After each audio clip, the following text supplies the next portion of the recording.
السلام عليكم. تعالوا معايا النهاردة أقول لكم ازاي تعملوا صينية الكنافة بالمكسرات. طريقة بسيطة جدا وجميلة وروعة زي ما انتوا شايفينها. عندي كنافة نص كيلو، وعندي كمان سمنة فلاحي مسيحاها، وعندي المكسرات اللي كنت عاملاها معاكم.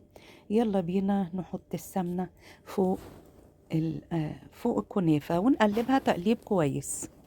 ودي اهم حاجة، رشها كده على كل الكنافة بمعلقة، ونبدأ كده ندعكها مع بعض لغاية ما كلها تبقى فيها قدام. وهي علامة اللي انت تدعكيها كويس ده هو اللي بيخلي الكنافة بتاعتك ناجحة وتبقى جميلة كده في الصينية، وتكبسيها تبقى روعة.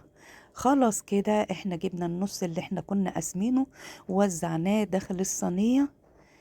وزعيه توزيع كويس عشان خاطر المكسرات والحشوة بتاعتك ما تنزلش تحت. لازم تتأكدي ان هو متوزع كويس. ويلا بينا بقى نحط فيه المكسرات ورشها. وانا بحب اخليها كده غنية. على فكرة انا من عمل مكسرات. والباقي جوز هند حطاه بيحبوه هنا كتير. فاحنا كده بنعمل دايما اللي هما بيحبوه في البيت. محبش يحسوا بطعم المكسرات كده، يحبوها ناعم.